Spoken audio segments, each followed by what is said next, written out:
Hello and welcome to the Contrarians, where we're right and you're wrong. I'm Alex. I'm Julio, and thank you for listening. If you like what you hear, head over to Apple Podcasts to subscribe and leave us a 5-star review. Help promote the algorithm and spread the word. You can also find us on SoundCloud to subscribe and review. And don't forget to visit our main website, wearethecontrarians.com. Follow us on Twitter at Contrarian Prime, and to like us on Facebook, visit facebook.com/Contrarian Prime. And if you have the willpower to keep up with our pretentious ramblings, you can follow us individually at Contrarian Alex for myself and at Ovnio for Julio. That's OVNIO. Now, time for the podcast.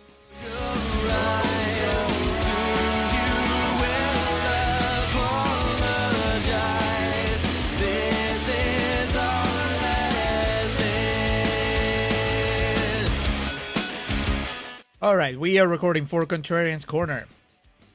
Hello, and welcome back to the Contrarians. Hello, Julio. Welcome back from less than 24 hours ago when we were recording last. Got a double shot of Travolta this week. It's like a double shot of espresso. It's just enough to get you through the week. Last week it was the uncharted territory of Nick Cage. Mm-hmm. This week we get back to the comfortable, the well-known a team up that we knew wouldn't disappoint. The wise prospector, Sam Jackson, is here to comfort us and bring us back to our comfort zone. We're here today to discuss Basic, a 2003 military thriller starring, of course, the man of the hour, John Travolta, the man of the summer. His counterpart, Sam Jackson, together again at long last.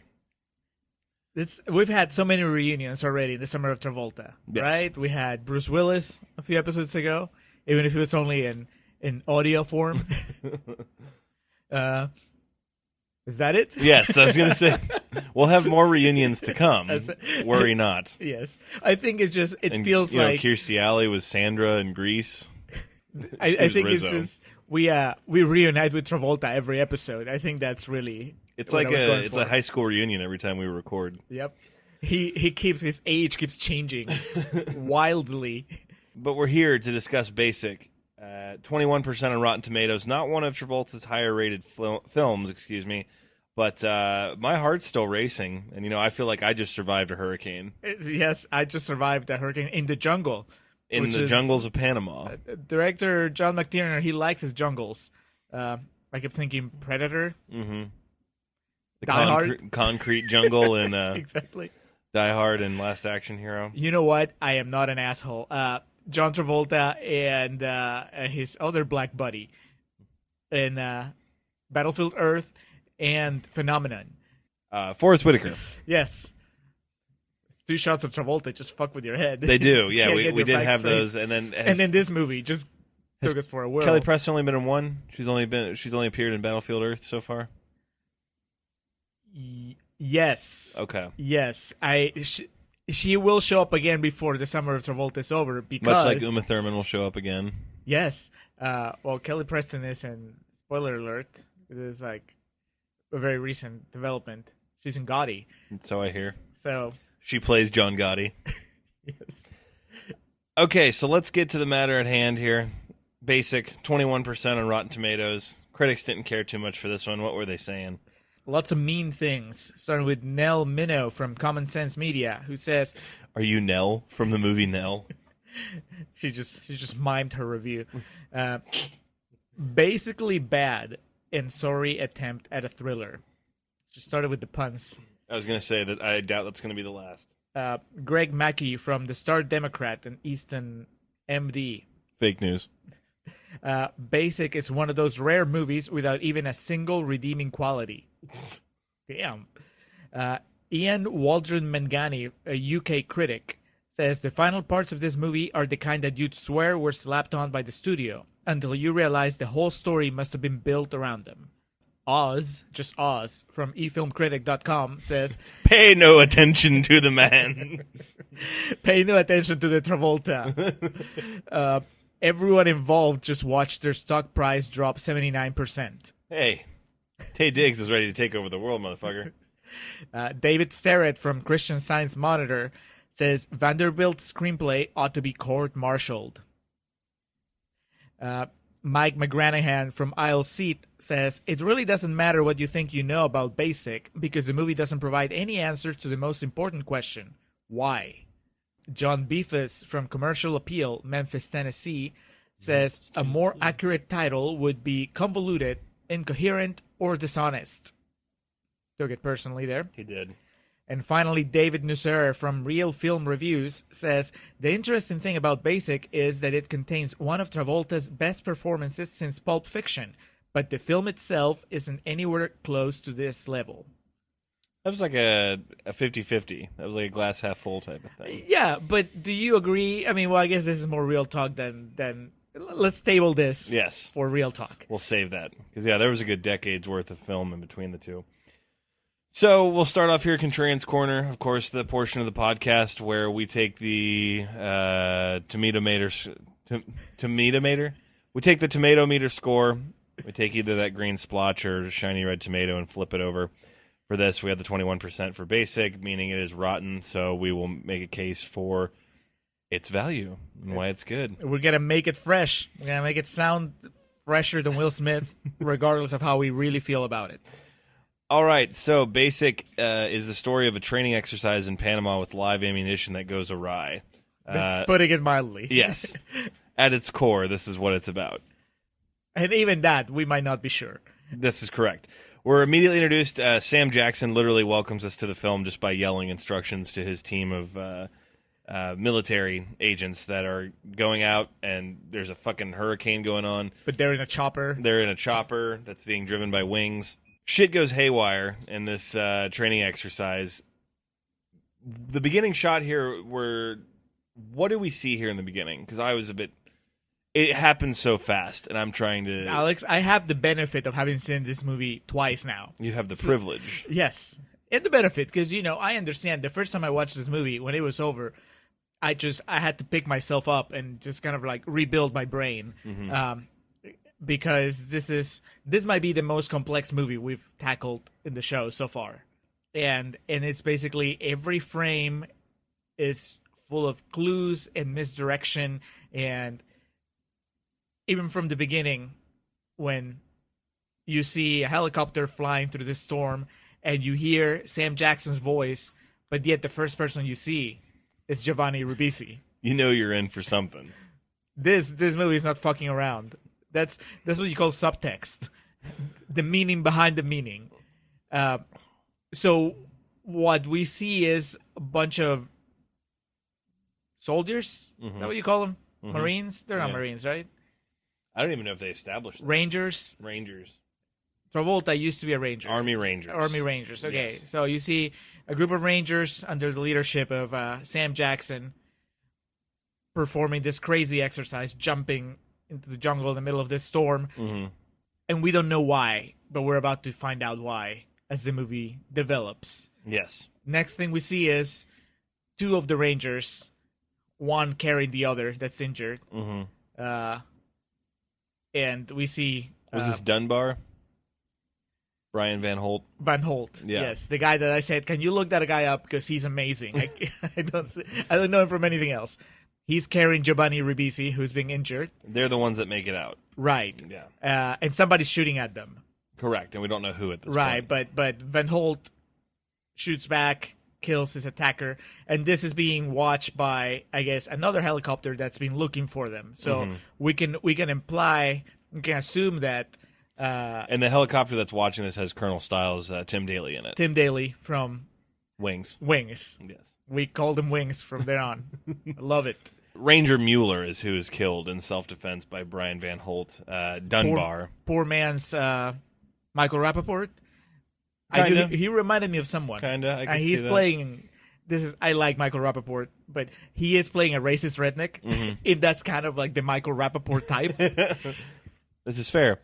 Dunbar, Brian Van Holt, seen by Wings here of killing his fellow Rangers, brought in for questioning. He states he won't talk to anybody on site there. Captain Julie Osborne, played by Connie Nielsen, is the one that's trying to interrogate him. Basically, what it leads to is Colonel Styles, Tim Daly, has to call in the big guns, and this is where the Summer Star comes into play. Man, you want to talk about big guns. John Travolta playing a character named Tom Hardy The guns don't get much bigger than that. And he is Packing. actually, he might be playing Tom Hardy's Circa Warrior, because we open with a shirtless Travolta. And he's chiseled out of granite. Dude, he looked like he walked out of the set of 300. Yes. I've never seen Travolta this ripped. Nope. And he's got the towel dipped really low, so he's got the man V going on, and he's swigging Jack Daniels in the shower. We just watched Face Off, which is an actual action movie. Mm-hmm. This is a thriller, Yeah. mystery, set in sort of an action, I don't know, atmosphere, but not really. There's no Set action in a hurricane. Yeah, exactly. There's guns, but they don't really get shot that much. Yeah, there's not a lot of flying and irreversible comas. Yeah, I mean, they get shot a lot, but it's always the same kind of, because you keep seeing the same flashback over and over, right? Yes. But so you would think he'd be in better shape for Face Off, but he got in shape for this role where he's just basically interrogating people. Yeah. Kudos. Exactly. I am impressed. And he's wearing that skin-tight black shirt for the rest of the movie, and oh boy. He has a neck that rivals Mel Gibson's neck in The Patriot. This is fair. He's got the big traps, the lats. Looks good. We get a recap of everything that happened from Jump 1. It's the story of this team of Rangers that is trained by Sergeant West, who's just a miserable prick. Travolta even comments on he hated him, having to work with him. He was tortured by him, and he would have killed him too if he had the chance, that type of thing. We're introduced to our cast of characters, which includes Ranger Pike, played by Taye Diggs, who I think I name-dropped on yesterday's podcast. Did you? Just because I was talking about 97 Gina Gershon, I was talking about other like perfect humans, and it was early 2000s Taye Diggs. Right. Yeah. So, Giovanni Ribisi, we learn his name is Kendall, and through this we just learned that West is Dick, and this operation, this training exercise had bad written on it from step one. Yeah. So let's clear it up, because obviously it's very confusing by design when you're watching the movie, but really let's really clear it up about who the players are, right? Because you have Sam Jackson playing a role that I can't believe he has never played before or after, which is the hard-ass drill sergeant, right? He is just, forget about Full Metal Jacket. I mean, this is the real deal. R.I.P. Arlie Army. Yes. I mean, Black Arlie Army, I totally, I could go with that. Then you have Giovanni Ribisi, who we'll come to find out is the gay guy, yes, basically. We have Van Holt, Dunbar, right? The guy that's too good not to being anything else that we know. Bit of a loose cannon. We have the racist redneck, Mueller. We have two Hispanics. We have a Hispanic woman who drops Spanish words in between lines of dialogue. And then we have a Hispanic man. Just the happenstantial Hispanic Rangers, pretty much. Pretty much. But they do mention that he didn't like Ribisi because he was gay. Yes. So I'm up to 5. There's more. Oh, okay. Then we have Pike, who's Asa, Phelps, Burnsy. Captain Miller, played by Tom Hanks. Sergeant Horvath, Tom Sizemore. No, I think that rounds it up, right? Captain James Kirk.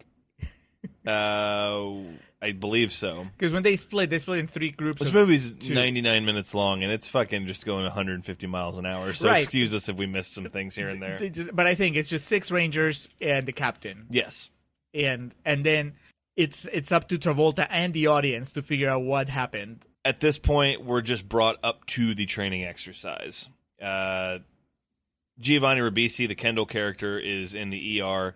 He survived, but he was clearly fucked up, wounded, got shot. He's there. Giovanni Ribisi went all in on this. It was like a physical and audible transformation, because it doesn't even sound like him. Right.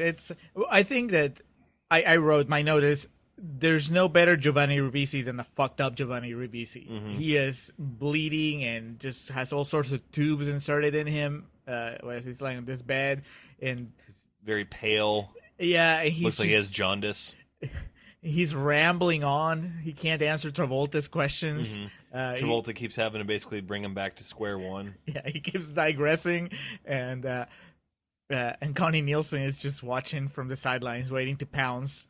In the ER, in addition to fucked up Giovanni Ribisi, we're introduced to the, I guess the low key most valuable player of the film, because we're here to talk about Travolta, but all these movies we watch. So? Yes, Dr. Wow. Vilmer, Harry Connick Jr. in all his charming glory takes the screen. He's got the Joey haircut from season 3, 4 Friends, where he has. It was a bit too late, yes, but he's still rocking it. The Dr. Nick Tribbiani. What's his character's name? Why are we blanking on all our pop culture Joey references? Tribbiani? No, but like his character that he plays on Fuck. Nick. No, it's not Nick. I thought it was Nick. Dr. No. Nick something. Giovanni Ribisi believes that a training accident was ordered on his head. In his mind, retelling the story, he sees Sergeant West, Sam Jackson. Doesn't he do like the finger guns at him? Yeah. Right before they jump out of the chopper. So he believes that there's a metaphorical bounty on his head for something that happened to him during this. So tensions are already hot running into this training exercise. West is found dead, a phosphorus grenade to the back, and like he's literally just like a smoldering crater in the ground. It was a bit intense. Visceral. It was like Nicolas Cage waking up with his face gone, only like his entire body's gone. It was also kind of a gut punch to you, the audience, because let's be fair. We're still in the first act, and Sam Jackson's gone. Right, and you came here to watch the Vincent Vega Jules reunion. Yeah. And now Sam Jackson is gone. How's that going to happen? Is Travolta going to travel back in time and prevent his murder? A Craven-esque twist, as it were, here. I mean, Sam Jackson and Drew Barrymore pretty much are interchangeable, so it has the same effect here. Pike Taye Diggs eventually confesses to killing West with his phosphorus grenade. This is all, by the way, this is all the flashback that we're seeing from Giovanni Ribisi's point of view. Oh, yes. This is story number 1. Right. So this is what Giovanni Ribisi is relaying to Captain Osborne and Tom Hardy. John Travolta. Excuse me. Pike admits to killing him with a phosphorus grenade. This leads to a big disagreement in the bunker that they're camped out in during this hurricane, all through memory, and a big gunfight ensues, and everyone dies in this fray except for Dunbar and Giovanni Ribisi, and that's how they escape. So that's the version number 1 that we get. Right, except that one of the guys didn't die. The big racist guy didn't quite. He had gotten shot but not quite killed, and so that's why he's shooting at them. Mm-hmm. When the other helicopter, piloted by Wings, but that's them. the entire crux of this. The whole reason Dunbar was brought in because he shot Mueller in self-defense. Right. Yes. But Dunbar won't tell anybody what happened. No, he's still remaining silent. Yes. He will smoke. He'll share his cigarettes with Travolta, and they will share stories about how much of a son of a bitch Sam Jackson was, but he won't spill the beans about what happened during the exercise. Exactly. They bring this all back to Dunbar. They, being John Travolta and Connie Nielsen, saying, hey, this is what Kendall's telling us. Is this how it went down? And this is where we get story incarnation number 2. Right. So at this point, you, as the viewer, realize that you're in for a treat because you thought you were watching one movie, but instead, you're watching a collection of short stories, all revolving around the murder of Sam Jackson. An amalgamation of chaos is what you're in for. You're visiting the multiverse.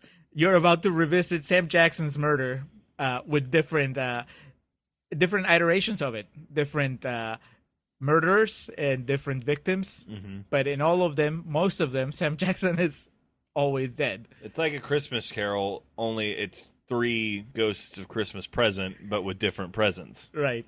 Dunbar has a bit of a different tale. He says that West became aware that there was drug dealings going on.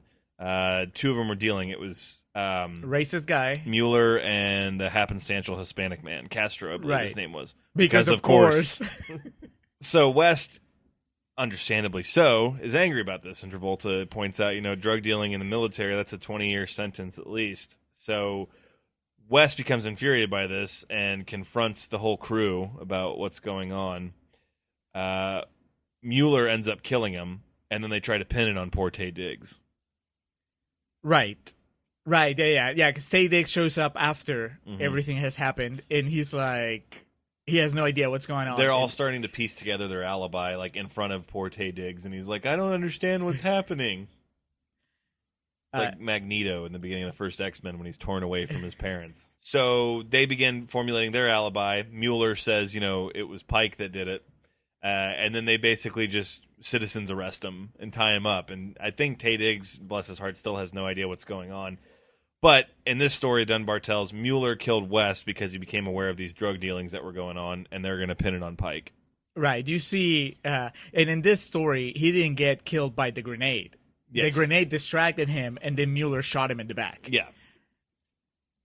And now this isn't where we get the Oh no. That's the next story. Okay. But this is you should have. I mean, obviously, I can't imagine you listening to this episode on Basic if you haven't seen Basic. But if you haven't seen Basic, appreciate that we are streamlining the story. Yeah. Because the movie really makes you work to connect all the dots. And I guess Travolta, his role in the movie is to be is the role that we have right now, which Travolta is like piecing the clues together and telling the audience, oh, well, because of this makes sense. Yeah. Like at some point he notices that I think it's Dunbar said something about Sam Jackson being shot. He said, I didn't shoot him. And Travolta's like, well, but he wasn't shot. According to this other guy, it was a grenade that killed him. Yeah. So what's going on? Let's go. Let's dig in. And he goes back in there. So there's a lot of detective work that I did not expect from Travolta, especially from a lot of sleuthing. Right. I mean, we were introduced to him wearing a towel around his waist, showing his pecs. So I expected him to get rough. I thought that he was coming in to beat some people up and get the truth that way. But instead, he's playing a lot of psychological games with Ribisi, with this other guy, even with Connie Nielsen. He's flirting with her, but then he also uses her as a pawn in the interrogation. It's all very... It's very Machiavellian, and I'm not used to that side of Travolta. Once again, we're more than halfway through the summer of Travolta, and he keeps surprising us. One thing that remains the same in Dunbar's version of the story as Kendall's is that it ends in a gunfight. Mueller, unfortunately, kills Tay Diggs by shooting him point blank in the head after an argument about who killed West, seemingly. And a big gunfight breaks out and ends in a similar fashion of Dunbar carrying Giovanni Ribisi away from all the chaos. This leads to a conversation back with Dr. Vilmer Harry Connick Jr. about this drug situation, because he fingered him as the guy that was helping out with the drug distribution. Right, yeah. And he confesses with zero, what are you talking about, or zero... Well, not quite. Connie Nielsen, who just gets tired of waiting at the sidelines. She literally throws the book at him. Harry Connick Jr. says repeatedly throughout the scene, she breaks his nose. Yes. She hits him in the face with, I guess, a telephone book. Or the good old days. Yeah. She refuses him the right to a lawyer, which I'm not sure how that really holds up. Well, she just says, I have nothing to lose. I just broke your nose, so I'm in trouble already. Yeah. I just want to get to the truth. And it worked for her because he just confessed to it. Well, he could tell that she wasn't fucking around. Yeah. She survived Gladiator. She would definitely... She was a woman she was not to be trifled with. You can survive Joaquin Phoenix, you can survive just about anything. They go back to continue the interrogation on Kendall. It's basically now a fucking Kaiser Soze type of affair where there's all these different stories that they're trying to piece together, one long, coherent one. So they go back and they begin interrogating Kendall further, even though Wings told them deliberately not to. Right, because Giovanni Ribisi his father is some diplomat or something. Yeah. It's the kind of guy that says, do you know who my father is? But also his father hates that he's gay, so that's why he exiled him to this military outpost. You'll be all right. But yeah, Harry Connick Jr. fingered him as being part of the drug operation, so that's why they go back to him. Yes. He is way more speaking in riddles and elusive of answering questions than he's before. gone full Brando in Apocalypse Now. Yes. Nonsense. But so profound also, yes, and so well acted. Very content and proud in what he's saying, even though it's not making much sense. And then he starts just bleeding from the ear and starts violently projectile vomiting blood everywhere. And before we know it, he's dead. That was gone too soon. It's such a... I was writing down Embry nomination, and then I look up and he's dying already, and in the most gruesome manner. That was impressive. It is still the John Travolta show, but really, credit where credit's due. This is John McTiernan Yeah. just pulling the strings from square one. You're having Embry take the place of Ribisi once again. I mean, Or he was living up to the name of Embry, but then he tripped over that parking meter and broke his arm. it would only seem fair. No, wait, he was the drummer. Never mind. I thought he was replaced by Ethan Embry in the band, but... Oh, you're right, and you have me agreeing with you. Like, Yeah. That makes sense. Now, in death, Giovanni Ribisi helped lead to the discovery of something else here. He, and with his blood, his dying act is he does an insignia on Connie Nielsen's hand of what believes is the infinity sign, but of course, when she turns it upright, it's 8. You may be asking what the significance of that is. Dunbar, correct? When he asked to speak with the Right. officer, had an 8 written down on a piece of paper. Yeah, and so if you turn it sideways, yeah, it looks like he's just an Infinity War fan. And Connie Nielsen actually dismisses it as that at first. She says, that kid's so weird. But then she gives Travolta the reveal where she just puts up her hand, turns it. And Travolta goes, okay. And then it leads to the next scene. What this all is, part of the exposition we got earlier from Wings, that was never really explained. Right, we saw him pull Travolta aside. Mm-hmm. Travolta asked him, when he first arrived to the base, he asked him, is there something extra special here? Is there something I should be aware of? And then he pulled him aside, Wings pulled him aside, and we just got a shot of Connie Nielsen watching from afar, feeling left out, like so many women do. Yes. And now we're finally gonna get that cutscene where we see what he told him. Which is essentially these guys are part of like a very special task force, Section 8. And he leaves it at that. Yes. I mean, he adds a few more mysterious words, but it's just... I'm on the edge of my seat right now. Like, Section 8? What is that? That Yeah. like Area 51? It's like a secret government operation. We don't know. Connie Nielsen doesn't know. Travolta kind of knew, but he didn't feel it was important to share with her. Well, when she tells him, why didn't you tell me this? He just says, classified. Yeah. He's not even a ranger anymore. No. He's just basically a bystander off the street. Right. The movie constantly points out that he's a civilian, but he's so cool, so badass that they let him act like he's Just smoking wherever he wants. Yeah.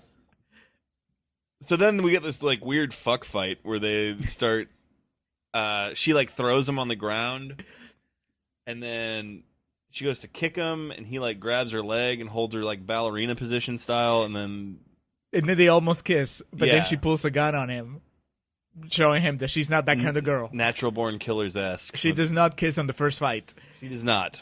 And then that's over. Well, it reminded me of the Ben Affleck Daredevil when he meets Cute with Elektra, and they have that sort of Mrs. Daredevil. that ballet fight on a playground. The difference here is that Travolta's in better shape than Affleck. And we love Jennifer Garner, but Connie Nielsen is playing for keeps here. Yes, the only thing I could think of that executed this better was the wedding scene in the third Pirates of the Caribbean, Yes. where Keira Knightley and Orlando Bloom are being wed during the chaos on the boat. Except that scene and that movie goes on for too long. Yes. This movie, like, clips it off at, a little over an hour and a half. Yeah. So they don't need to bloat the scene. You get, the sexual tension between It's Travolta and palpable. Nielsen from the very beginning. Between Travolta and the audience when we saw him half naked, and then Travolta and Nielsen from the moment that he arrived and he was doing that thing where he's flirting. But And he's also Travolta being and a Ribisi douche. were getting a bit handsy also. There's sexual tension just riddled all over this. From the moment that Ribisi reveals that his dad didn't like the fact that he was into men, and Travolta was like, "Excuse me." And the bass riff from Grease. Bam, bam, bam, bam, bam. He turns around, raises one eyebrow. I got chills. They are multiplying. Prosecution's moving forward. We do have Harry Connick Jr. in his waiting cell, his holding cell, as it were. Being that they aren't able to prove anything quite yet with Dunbar, Harry Connick Jr. basically says, I guess I'm going to be loaded on that ship with Pike. You're going to send him off to be, court-martialed, prosecuted, whatever. And Travolta, much like me, a viewer, is like, why did he call him Pike? And this is like you pointed out, or you referenced, you thought of it when I was unable to. Another classic that we watched in Righteous Kill is this movie just completely, it's like an hourglass that turns upside down. Right. It's like the end of Castlevania when you get to it and the whole map turns upside down. And Harry Connick Jr. gets the line of the movie where he says, Ray Dunbar's black. Bum, bum, bum. Cut, like, close-up of Travolta, close-up of Nielsen, close-up of Harry Connick Jr., flashback close-up of our boy Van Holt, who is not Dunbar. It's obviously He's Pike. Yeah. And then flashback close-up of the sexiest young black man alive. Taye Diggs. Taye Diggs, who obviously was not the person that Sam Jackson had been picking on the entire time. It's very Sixth Sense-esque in that they replay a lot of it, and it's like, oh, shit. Slash Usual Suspects. Yep. Is this the Usual Suspects moment? I mean, this movie is made up of Usual Suspects moments, but this is the big one. There's a bigger one. We still have later. like a couple twists to come, but this is the one that in a normal movie, an average movie. But the reason I compare it to The Usual Suspects is because it rewrites some of the previous scenes, but putting different actors in their place. Very 12 Monkeys-esque. Yeah. There's which I like. I don't think that's a bad thing. I think that's McTiernan just basically keeping up with the audience. Yeah. There comes a point where you just need to engage in further tricks of filmmaking, such as, not quite recasting the actual actors, but at least recasting the parts that they play. Yes. So good for him. It worked. There's only the only way to out Shyamalan is to just go further than he ever would, which he is accomplished here. And so what McTiernan has happened from here is Hardy goes and makes sure that plane doesn't take off. I would say kidnaps Pike, but he gets him to admit to it by almost like throwing him into the propeller of a plane. Right. Which is pretty fucking cool. This is, I'm telling you. What Travolta does too, he grabs him and then Travolta throws his own gun in the propeller to show what's going to happen to him. It's really badass. But he does all this while there's a whole group of Army Rangers with their guns trained on him. Yeah. He just took this prisoner from him and he does not get shot. Nope. In fact, Wings comes in halfway through this and he tells them to put their guns down. Let's see how this plays out. So it's okay. It's John Travolta. He knows what he's doing. So now we learn it's a big old cocaine operation that's going on out of Panama. They're shipping out cocaine. West wasn't going to be okay with it. So they have to kill him. I'm trying to remember how this goes down. So in this version of the story... Version 3. Right. They are all in the bunker. Yes. But they haven't killed West. Correct. West walks in on them, and he does what he knows we wanted from he just the does, beginning. it's like 1,000% Sam Jackson. Yeah, it's like, what do we have here? It's just full on Jules from Pulp Fiction. Oh yeah, pulls his gun and says, there's a good chance I'm not leaving here, but there's also a good chance that only 2 of you are leaving. And then he goes, "Say what again, motherfucker?" So we get a shootout here where we lose a few of the crew. In the end, what happens is Pike is killed, and Dunbar takes his dog tags and replaces them. No. Dunbar is killed. Dunbar's killed. Because Pike is yes our guy. Yes, I'm right sorry. Now. Yeah. Because Ray Dunbar is black. So Dunbar's killed, Pike switches their dog tags, and then Pike gets in a face-off with Sergeant West. And before this moment, I just want to point out that through this entire sequence, Sam Jackson is fucking Batman. He's Spider-Man. He's like scaling walls. Yeah. Right. Because at first, he's holding somebody hostage and he has 5 guns pointed at him. Mm-hmm. And then he just disappears. He disappears. There's like a flash of lightning and then he's gone. And then he scales to the roof of the bunker. Right. He's waiting for them perched among the other gargoyles in that shed. And then he shoots the Hispanic woman like 10 times. And then just a hail of gunfire takes out some of the other casualties. Right. And then Pike has a face-off with Sergeant West, and they get into basically a big disagreement. And then I believe it's Mueller from stage left shoots Sam Jackson, and Sam Jackson sells it awesome by going, "Ah!" It's an epic death, and it's a death cry that you've never heard from Sam Jackson before. No. I like that he he decided that for this one, because Sam Jackson has died on screen so many times. Before he was Pulp Fiction Sam Jackson, it's like he got killed on every movie he was in, right? Yeah. And even after, I want to say he's died a few times Deep Blue since Sea. then. Yeah. But this is the one where he just let his pride take a walk. And he said, I'm just going to die like a regular guy would. if a regular guy, not Sam Jackson, got shot in the way that he got shot here, he would just cry like that. It would suck. So he's out of the equation. I believe then Pike shoots Mueller, takes him out. Yes. Yeah. And then he goes back for Giovanni Ribisi, I guess. Yeah. We don't see that, but we know that happened. So. And then he escapes. They ask where the bodies are. He said the hurricane nearly washed me away, but they're out there somewhere. Cut to Wings. He was in on it the whole time. And he basically tries to cut Travolta in on the deal, saying he'll give him a third of the cocaine operation. Basically, his plan was he knew what was going on. He just needed to get West out of the way to continue it. No, I mean, he's been the mastermind behind everything. And then West came to him when Sam Jackson found out what was going on. He didn't know that Wings was behind it, so he just went to Wings and told him, hey, this is going on. And then Wings ordered a hit on him. Yeah. Which was carried out by Mueller. Right. And all this it's just basically Tim Daly getting to play a Bond villain. Yeah. He's explaining his plan to Travolta. And then he poisoned Giovanni Ribisi. Right, he poisoned Giovanni, which is how he gives himself away. Yeah. Travolta, like, he throws a soft accusation at him, and then Tim Daly, trying to clear himself up, he's like, what? And you think I poisoned Ribisi? And Travolta goes, how do you know he was poisoned? Yeah. And Tim Daly has the excellent response, well, he was vomiting blood, so there really weren't many options. Yeah, which is fair. Either that or he ate fucking KFC original recipe. So Tim Daly pulls a gun on John Travolta. Fortunately, Captain Osborne's just around the corner. She's able to shoot and kill Wings. He's out of there. It's a very subtle arc that Connie Nielsen has in this movie, but I love it.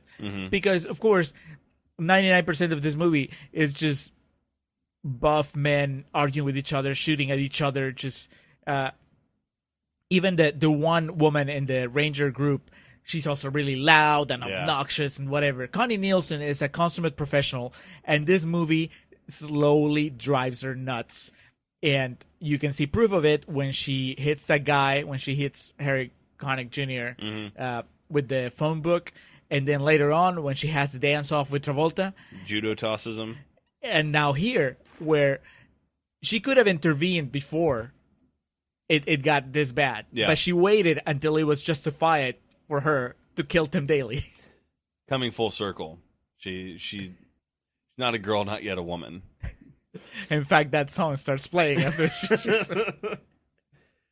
Travolta woos her. You feel like this is the end here? That everything's gives her his phone number. Yep, everything's tied up in a neat little package. Says he'll pick her up at 7 on Tuesday for a date. He says something. It's all in the details or something like that. No, he says, you got to tell the story right Yeah. or something, right? And that triggers her memory, and she believes that now Travolta was in on all of it. Yeah. So she stalks him. She sees him picking up Pike, and so she follows their car and follows them down, not Bourbon Street, but similar, whatever the Panamanian equivalent is. She's an armed officer of the law walking down the street, and all these like fucking people dressed in drag and shit and like makeup and ghost costumes just keep jumping at her. She's lucky. They're lucky, I should say, that it's not 2018 America, and otherwise there'd be some casualties out there. I'm sure she'd be fine, though. Yeah, there'd be a lot of thoughts and prayers. So this is the final, well, not quite final, but this is really, to me, what felt like the big Kaiser Soze moment. Because she has to recontextualize everything that she's seen and we've seen. So this is the fourth version of the story, because she's putting together what she believes happened. Right, and in this version, we finally get the Vincent Vega Jules from Pulp Fiction reunion that we wanted, even though it's like a second, like blink it and you miss it. Travolta steps out from behind a tree and then stabs Samuel L. Jackson. Yes. And you're like, wow, that could have happened if the wolf hadn't arrived so quickly. if it had taken him more than 10 minutes to get there. Yeah. Because they were ready to go at it when they were cleaning brains, when they were cleaning their thing. So, yeah, it was satisfying in an That's odd how way. the conversation in the car could have ended. Right. Yeah. I'm a race car, Jules, and I got a big knife. You buried the lead, though, because this is where we get Travolta dancing in the movie. Oh, I'm sorry. Albeit a 5-second shot of him. He can't even be bothered, a la Look Who's Talking. He's just kind of he's sweating to the oldies. Yeah, it's not the kind of dancing you're used to from Travolta. No.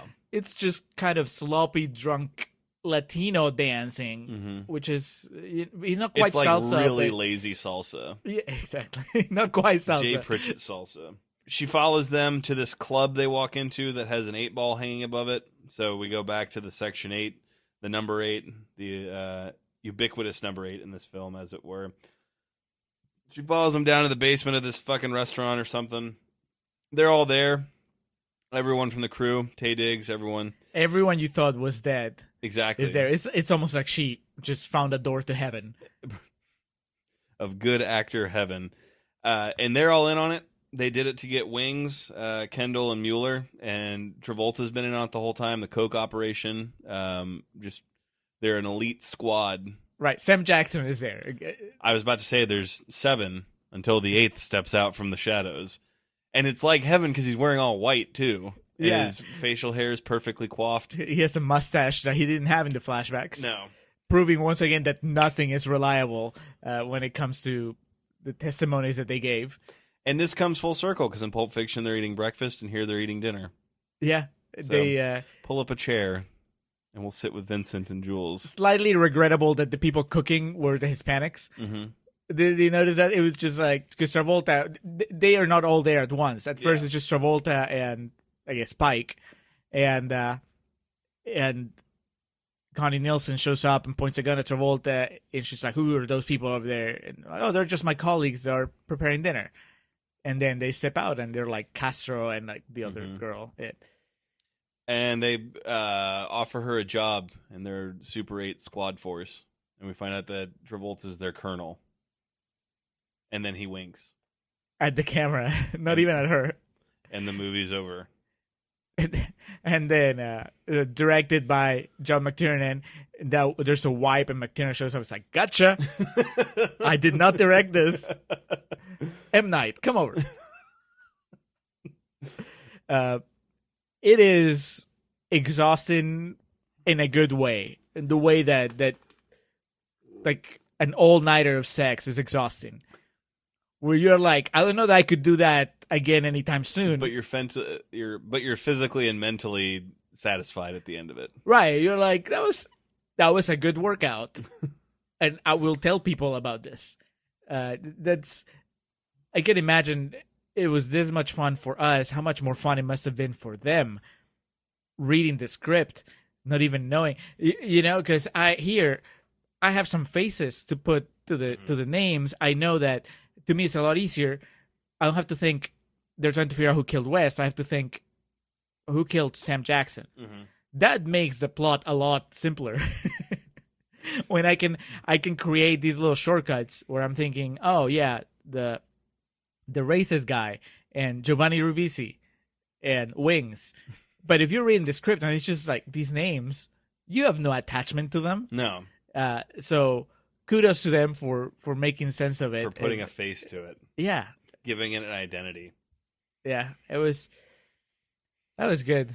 Like I told you, Alex, I'm surprised you didn't just go light a cigarette because this movie definitely fucked with you.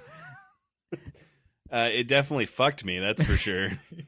It fucked your brain. Yeah, I'm done. I can't say anything else positive about this movie.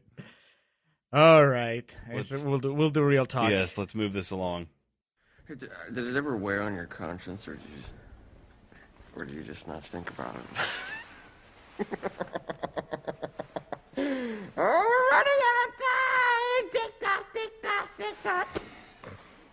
Mueller shot Pike, point blank, in cold blood. I don't remember that at all.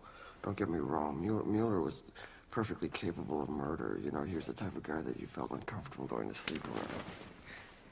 Why did you pin 3 murders on Dunbar? The man saved your life. Oh, so I should cover up for his misdeeds? Huh? What? I was just telling you the truth. I really was. Not according to Pete Vilmer.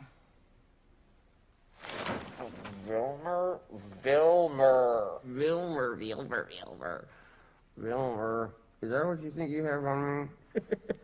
It's his drug peddling word against mine. Come on, you have to do better than that. You guys are on drugs. And we are recording for Real Talk. Fuck this movie. Fuck everyone involved. Fuck anyone who likes this movie and anything like this movie. Hey, I told you, I knew a cop that loved this movie. Dude, this movie fucking makes reindeer games look like North by Northwest. Like, I'm telling you, the whole time I was watching it, this is a movie for, like, it's understandable. The audience it went after is probably middle-aged, early 40s to middle-aged people, because it's a movie that makes itself seem really, like, complex, but it's, like, not at all. It's just fucking stupid. Basic was released on April 3rd, 2003, directed by John McTiernan, who also made fucking awesome movies like Predator and Die Hard and Last Action Hero. Fuck off. I have the Burger King collector's cup that when you like move it, it changes the image of Arnold doing shit.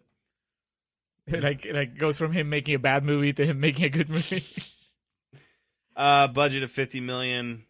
Didn't recoup it. A little over $40 million. 21% on Rotten Tomatoes. I would rather watch Battlefield Earth again than this. This is shorter. I don't care. This was very fucking bad. Okay, let's. Oh yeah, I'm sorry. Someone liked it. So. Yeah, a few people, more than a few people liked it. Stacey Lane Wilson from Fantastica Daily says, as the story unravels, revealing twist upon twist, you learn that there's nothing basic about basic. Oh.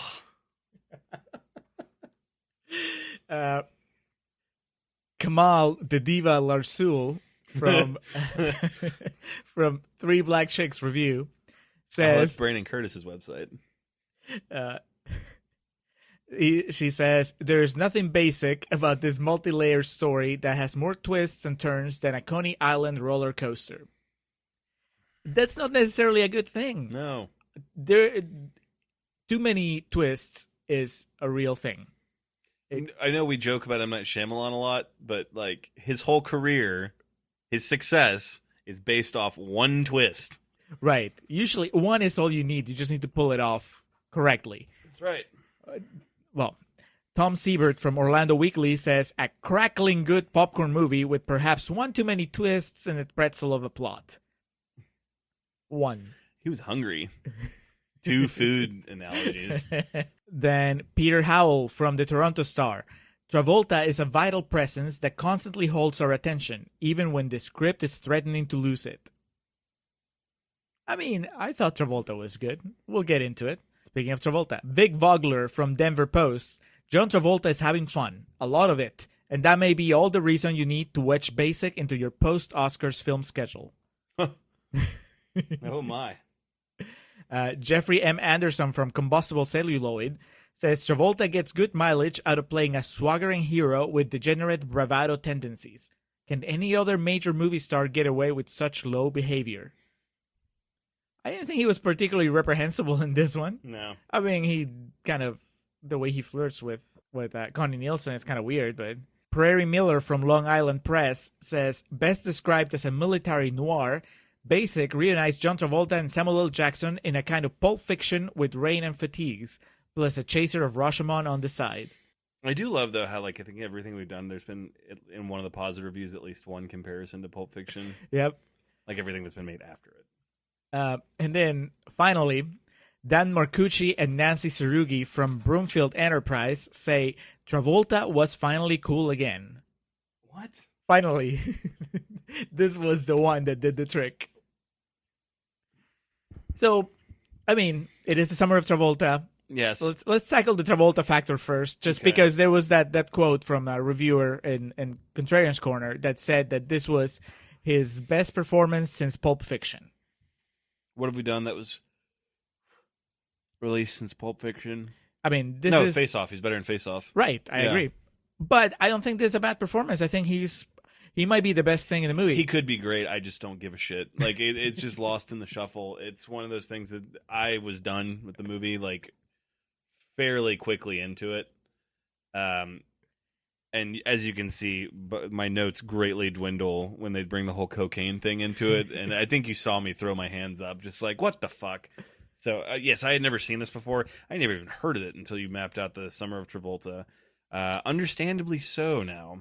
I mean, Sam Jackson, yeah, it's whatever. He, especially around this time, he was doing everything that came his way. Working actor, good. He's a millionaire, more money than I'll ever have. But he also made things like Freedom Land around this point in time, so... Would you say Freedom Land is worse than Basic? Probably. Really? Yeah. Dude, this movie is really bad. Basic it barely makes sense. It basically... I was disappointed I didn't find more reviews that played off Basic, but I can't even tell you. I don't remember anything Travolta did. He's just a good actor. So right. He can, like, his autopilot is still better than like 90% of people's 100%. I got a very strong Tom Cruise and A Few Good Men vibe, and partly also because you had Connie Nielsen playing the Demi Moore character from A Few Good Men. So he's the suave, smooth, just fast talking lawyer, except he's not a lawyer here, but basically he's interrogating them as if he was a lawyer. And Connie Nielsen is the by the book woman trying to keep him, like, rein him in. And that dynamic kind of worked. I wish it was in a much better story, but him, I mean, he was having fun. He shows up and he's just fucking around with everybody and pointing out little things. And he definitely was more into this than Look Who's Talking. Yes, exactly. Yeah. He definitely seemed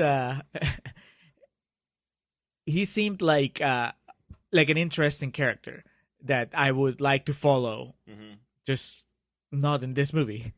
But he was good. I thought that, I guess we'll get to ranking his performances, but he definitely comes across as somebody that's different from Sean Archer, different from Turl, different from Danny Zuko, different from the dude from Phenomena.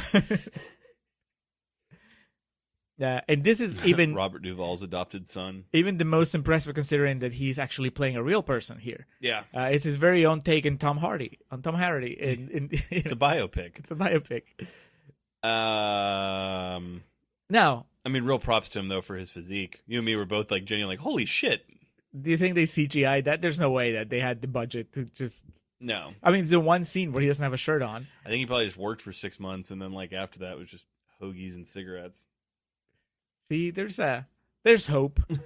If Travolta can go from what he looks like in Face Off to what he looks like in this movie. Yeah, but he sold his soul to the Scientology church. So. That is true. I'm trying to think of anything else that's good about it. Even Giovanni Ribisi, who typically I love, he's doing like this really weird fucking Buffalo Bob voice. And yeah, Ribisi is weird. He's really, I don't know what he was going for. No. I mean, Tay Diggs is fine. I'll give him credit. I mean, even with Ribisi, I don't think the acting is the problem in this movie. Good to okay. The problem is that the story just, it's not even that it doesn't make sense. It's just that it's so hard to follow for no real reason, just for a gotcha at the end, for several gotchas consecutive.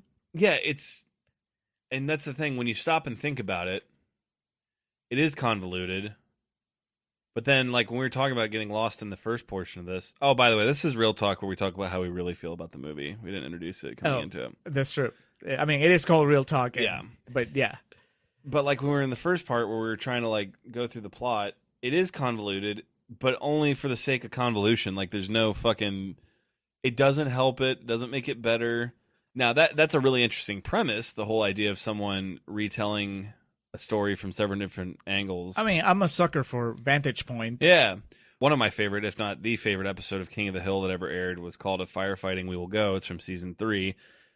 Hank, Dale, Boomhauer, Bill become volunteer firemen. Firehouse burns down. The whole episode is the four of them telling their version of the story, and it's like little things are different and things Right. like that. That's a really interesting thing, and they, Is Sam Jackson alive at the end? yes, Okay. he started the fire. So I've seen this trope work Well, yeah. I mean, in a 22-minute television episode before. they mentioned Rashomon, which I haven't seen Rashomon, but I'm familiar with it. Do you really like Vantage Point? No, I Okay. mean, I like the gimmick, Mhm. I should say. And Vantage Point is the first thing I could think of. That, where you keep seeing different points of view. I just remember the poster. It's like all the supporting cast surrounding a very confused Forrest Whitaker. The thing is with Rashomon, as I understand it, and then with other movies that have to deal with this, is that you can do it for two different reasons. You can do it because you want to explore how the perception of truth can vary from person to person, right? So it's not that these different people telling you different stories are deliberately lying to you, but rather that, well, it's crazy how their life experiences make them perceive something that happened in a very different way than somebody else. Yeah. Or you can use this device just to confuse people, to misdirect, and here Which is what they did. right, and they do it over and over again. Yeah. I'm cool with that, with a reveal that shows that, oh, this character was lying, or even if you start with two completely different stories from two different people, and well, one of them must be true. Mhm. But then when you start just basically contradicting things every 10 minutes, just for the sake of keeping the audience guessing, I don't know, I think that you run out of goodwill pretty quickly, at least Yeah. with me. I just don't have the patience for that kind of stuff. I just want you to tell me where we stand so I can enjoy the movie. And if all you can do to keep me interested in the movie is to keep telling me, just kidding, that's not what happened, this happened, Yeah. maybe, then I don't know. I think that gets boring pretty quickly, which is what happens here. Travolta gets to the base, he starts interrogating people. I'm like, okay, that's cool. I dig his methods. I think he's having a fun rapport with Connie Nielsen. But then, like you said, around the time that they start bringing the extra conspiracies, and it's no longer about who killed Sam Jackson, but also about like the drugs that were flowing out of the hospital, and then the Magnificent Eight that are hiding somewhere in the jungle, and the cocaine trade and all this stuff. Then it's just It's not layered. It's just diversions, constant diversions. Right. And like redirections, misdirections. There's a lot of talent in this movie, that's for sure. I could see where people would want to work with John McTiernan. Yeah, I could see where they would think this would be fine at the box office. Milquetoast and it's superficial. That's the other thing I felt. It's just so shallow because I think that's what I was looking for. even at And even just the point of like it's thunderstorming the entire movie. It's just like fuck off.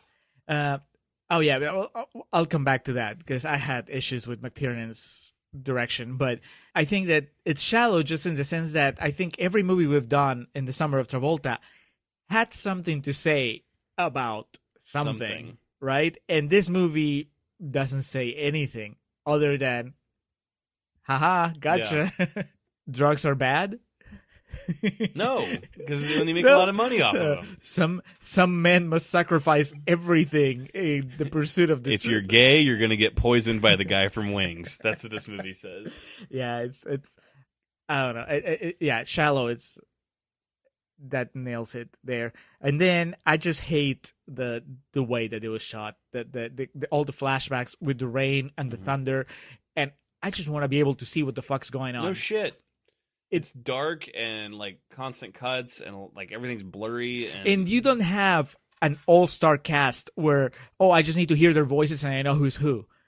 I saw two white dudes, Ty Diggs, Tay Diggs, and then two Hispanic people who at least, if they were not speaking, it was hard to tell them, from the other guys.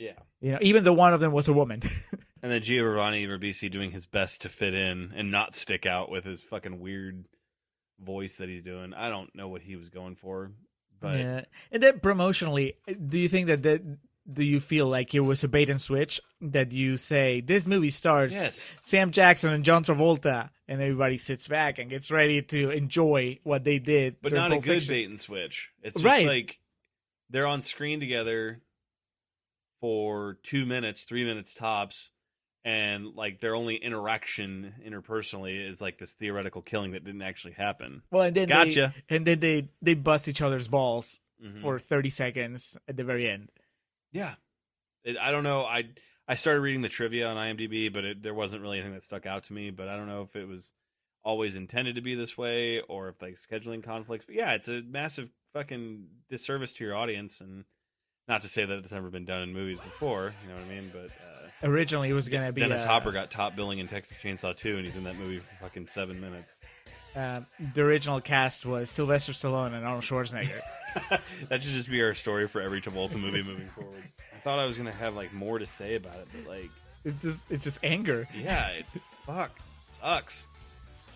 But okay, so I'm glad we didn't have to rent it from Amazon or anything like that. what was it when up being HBO via Spectrum? Yeah, it was on demand for free, so that I'll They- take they- that L. They know what they have. Yeah. They're not gonna make you pay for that.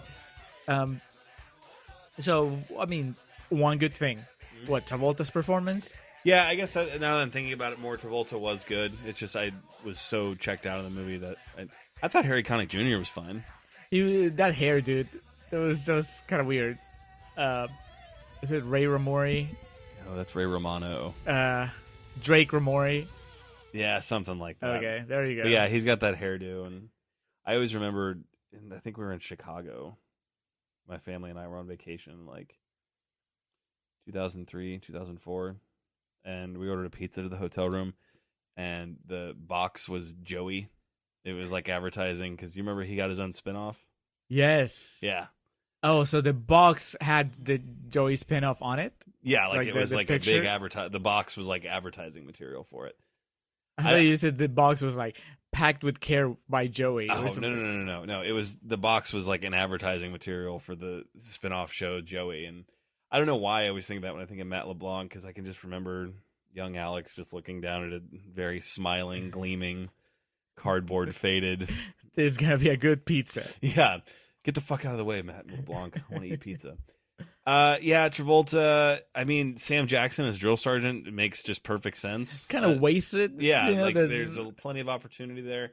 Connie Nielsen is fine. Yeah, she actually probably to me, other than Travolta, the MVP in this movie, only because she. I guess I don't have the resentment towards her character that I do towards everybody else because everybody else was in on it except for her. Tim Daly, man, I couldn't imagine being an actor and Reading the script.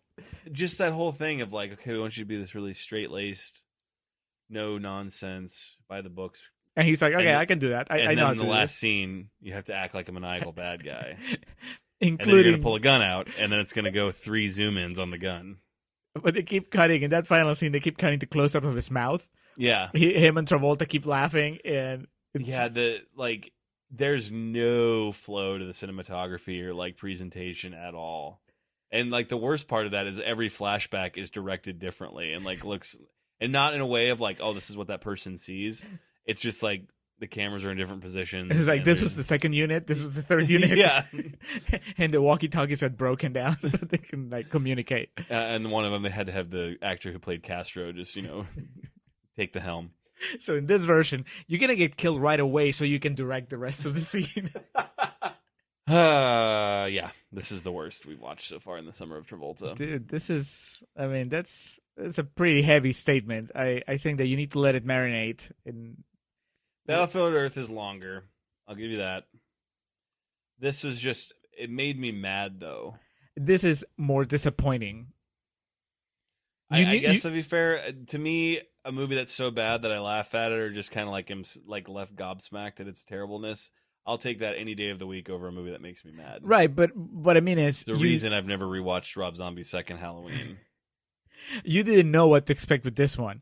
So maybe on a rewatch, you just laugh at how little sense it makes or at the choices that they make to obscure what's really going on. I guess that's the thing. I can't even tell you why I care so much. I just fucking hated that movie, man. Like, my blood's still boiling. It's been off the air for an hour now. You just feel betrayed by your boy. Travolta has been delivering consistent entertainment for 2 months now, and It's true. I guess I'm just anything less than perfection I can't roll with anymore. Look Who's Talking was lower than this in terms of the Rotten Tomatoes score. Yeah, of course, Battlefield Earth. And what is the other rotten one we've done? Phenomenon. Well, that's like the mid. That was the middle one. Yeah, Phenomenon was better than this. If for nothing else, the Eric Clapton song. Is it worse? It's not worse than Christmas with the Cranks. Gladly fire up Basic in lieu of Christmas with the Cranks. But Christmas with the Cranks plays In fair. place of, I should say. It plays fair. It doesn't try to fuck with you. Christmas with the Cranks. Oh no, Christmas with the Cranks does not play fair. It does fuck with you. Like, why can't they just tell their daughter they're not celebrating Christmas? Why is Jamie Lee Curtis reduced to this?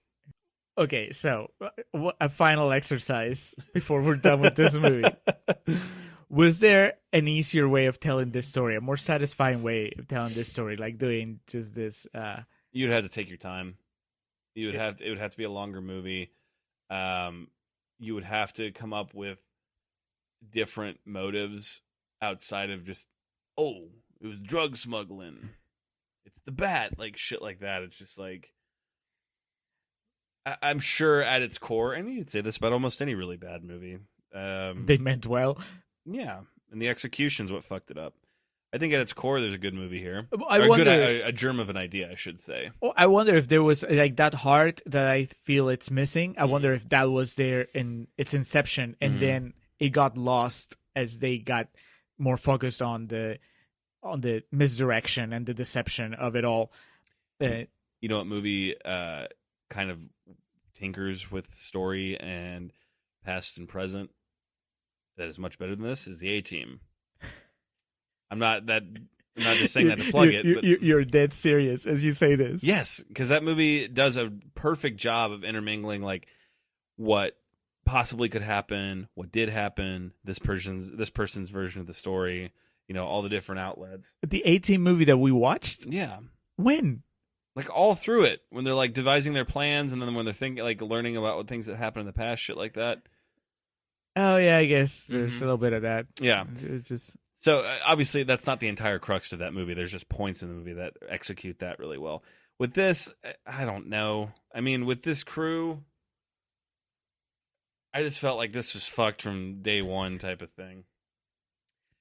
I don't know. I don't know what to tell you. Can you imagine, like, McTiernan and everybody else just reading the script and going like, oh my God, we're going to get them so good. And then again, and again, and again, and again, and again. Fucking Bewitched is in the same area of rottenness as this movie. And that movie is fucking great. Yep. Not gonna argue with you there. Yeah, so this shit... A low point in the summer of Travolta. Very low. Yeah. I wish it just rained on me, like in the movie. Be like fucking Linus in the rain, just dragging around my fucking blanket. I love the Reindeer Games comparison, though, because this movie is for people that found Reindeer Games hard to follow. I'll give you hard to follow.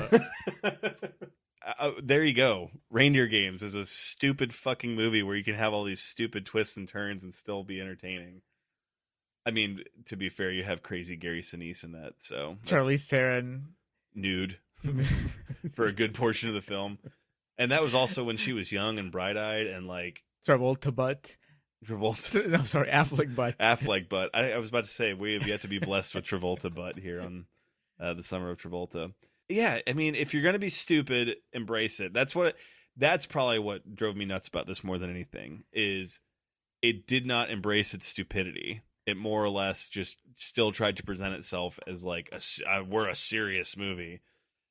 Same shit like issues I have with a lot of different action movies, and why some action movies will endear themselves to me so deeply, like the A-Team, since we were just talking about it, knows how fucking dumb it is and embraces the stupidity, and that's why that succeeds on so many levels. With this, they should have just gone with it, like fucking the fun remake where Seth Rogen plays Travolta's character.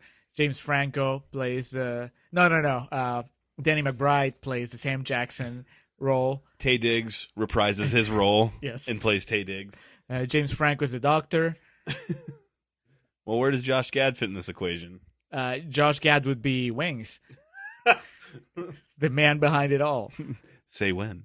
And then Ribisi could reprise his role as well. No, Ribisi would be like a cameo, like a winking nod at the viewers. He would be like a crazy person in the hospital that they're trying to restrain.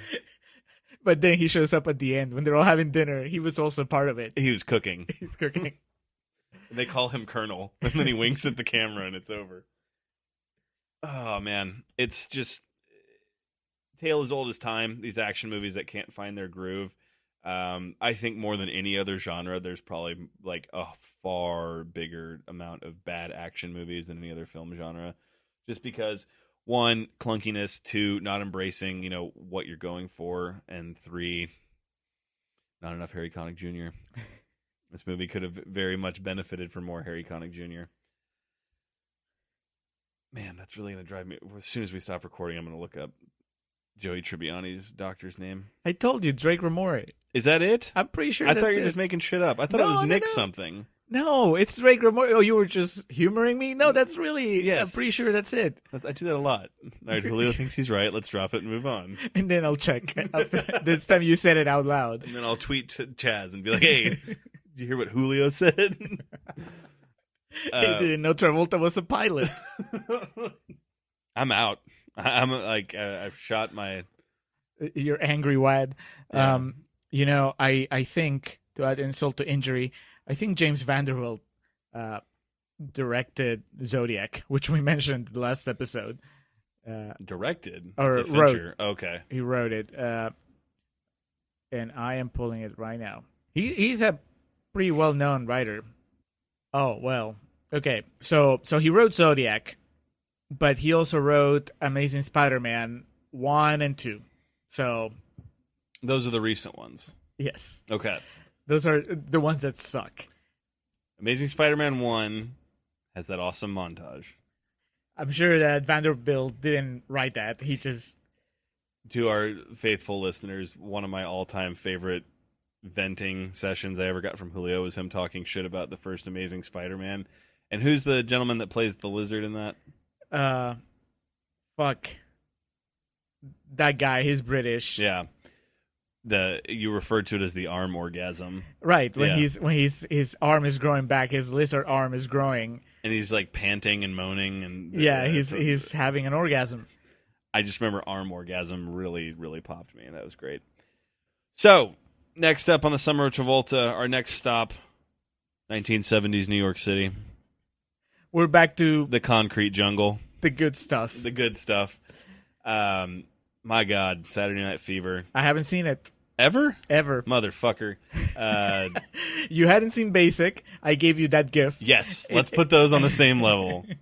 What'd you say this was like when this movie was over? Righteous Kill? Righteous Kill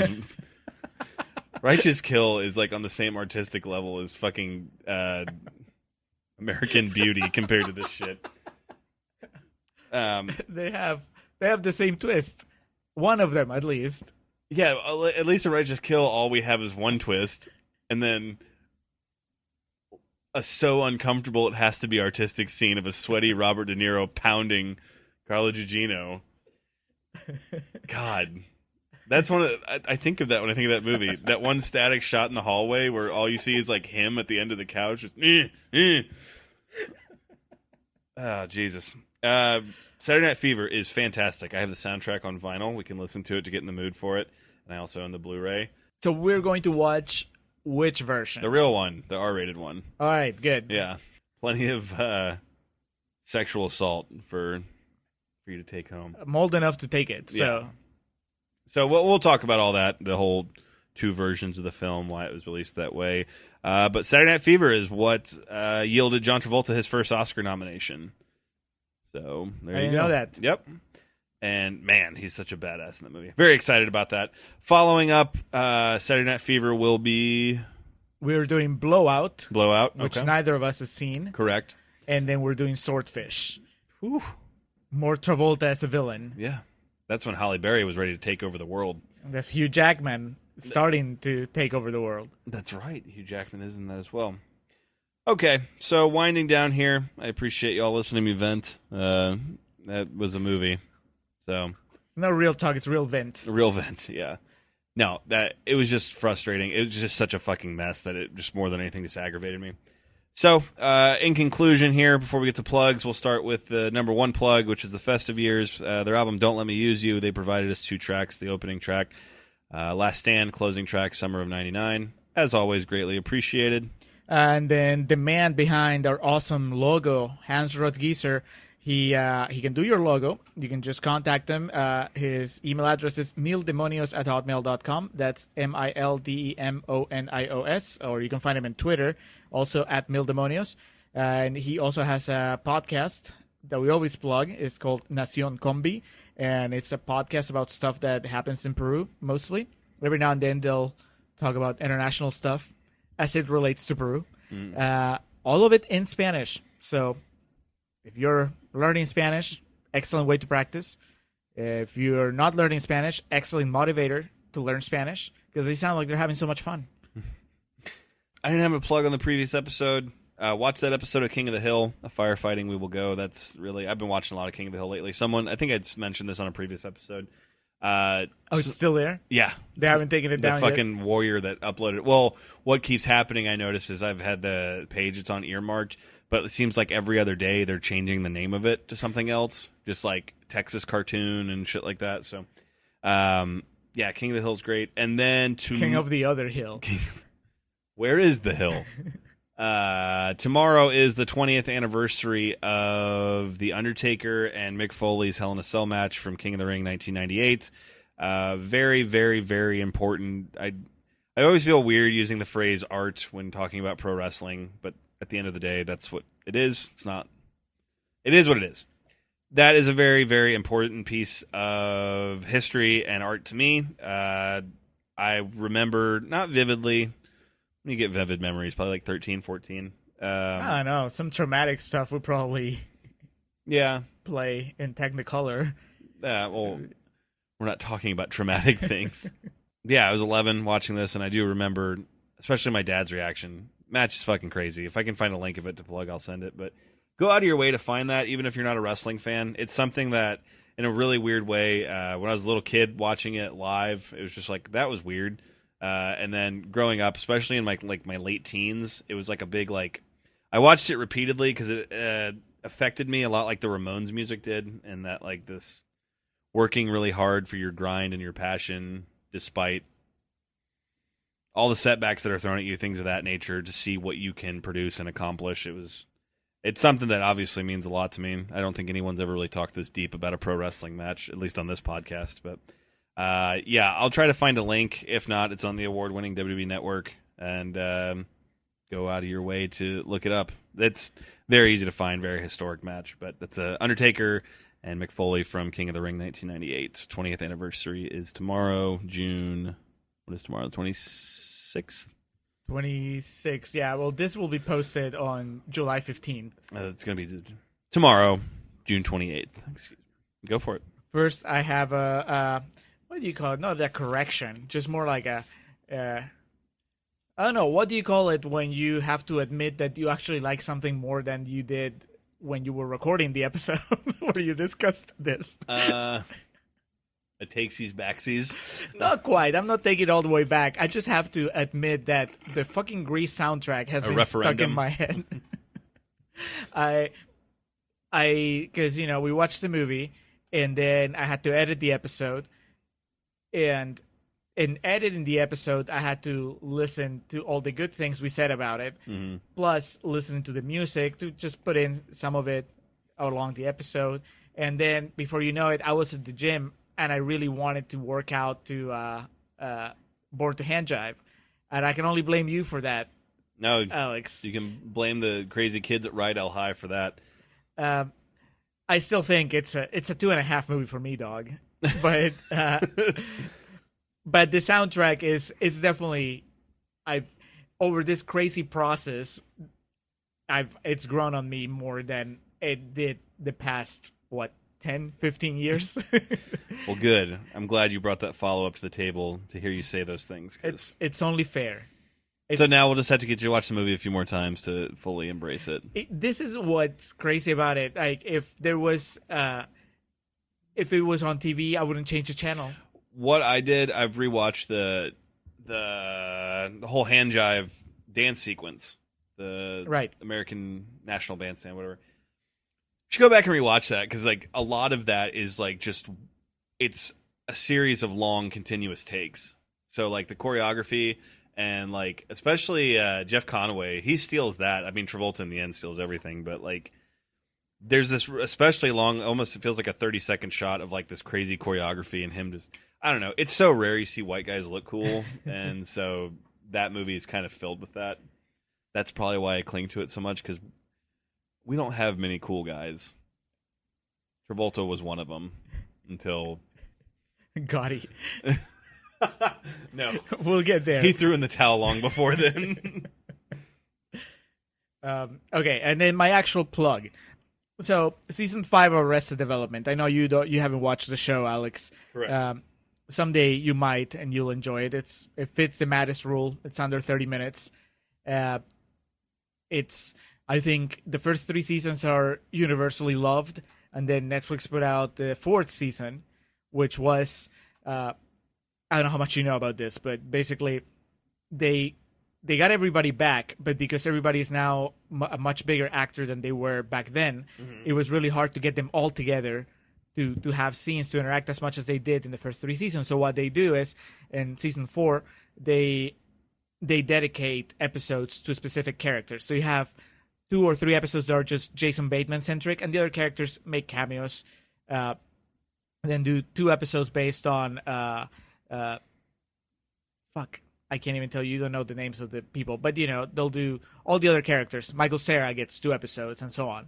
But it's all interlinked. It's all telling one bigger story in addition to the single stories that they're telling. Interesting. So it gets pretty complex toward the end. I honestly Like basic complex. Not quite, because 1, it's funny, and 2, having rewatched it now, it makes a lot of sense. It's just that at the time, it's not what you're used to with Arrested Development, and it's not what you're used to with comedies in general. So I remember coming out of season 4, feeling pretty happy. It ends on a cliffhanger, and just I was happy and ready for season 5. And of course, season 5 didn't happen until just recently. A lot of people didn't like it, didn't care for it. They thought that Netflix had blown it. About a month before the release of season 5, the creator of Arrested Development, he released a remix of season 4, where he just cut all the footage that they'd had, and instead of having the character-centric episodes, he cut them to where he could do as much as possible, just intermingle all the stories. And so I started rewatching that before watching season 5. At the beginning, like the first, 6 episodes or so, I wasn't a big fan of it. I still think that the original cut is funnier. I think it's better. This new cut, because it wasn't intended. The material wasn't intended to be presented this way. There's a lot of voiceover explaining stuff. Nice. That it's funny because it's Ron Howard doing it, but I like it better when there wasn't so much voiceover. But anyway. I've watched it because I knew that the experience of watching season 4 was dense. It's a lot of storytelling there, and I didn't want to jump into season 5 without having my memory refreshed. Now, while I'm doing this, there are people that just jumped into season 5, and I started seeing stuff on my Facebook and on my Twitter. People just going, "Season 5 sucks. I can't believe that now. I hate Arrested Development and blah blah." And I'm trying to ignore it because, of course, I don't want to be influenced, but I started getting worried, and then I went out of town last week, and I went to visit my friend Drew, who was one of the naysayers, who hadn't even finished season 5 because he just disliked it so much. Yeah, and he was the guy that introduced me to Arrested Development.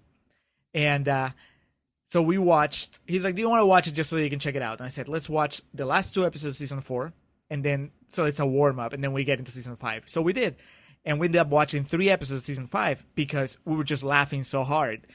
And he told me, and I could have guessed, he's like, the experience of rewatching the last 2 of season 4 really made a difference when it came to watching season 5. Because, comparatively speaking. Well, yeah, it gives you a lot more context that you might have already forgotten about. And it sets the tone. It really, I can't imagine walking season 5 just completely cold. Yeah. And, dude, it's so good. I can't wait to watch the rest. They put up 8 episodes, and there's 8 more episodes, the second half of the season coming out later. And they're just, everybody's as funny as you wanted them to be, at least as I wanted them to be.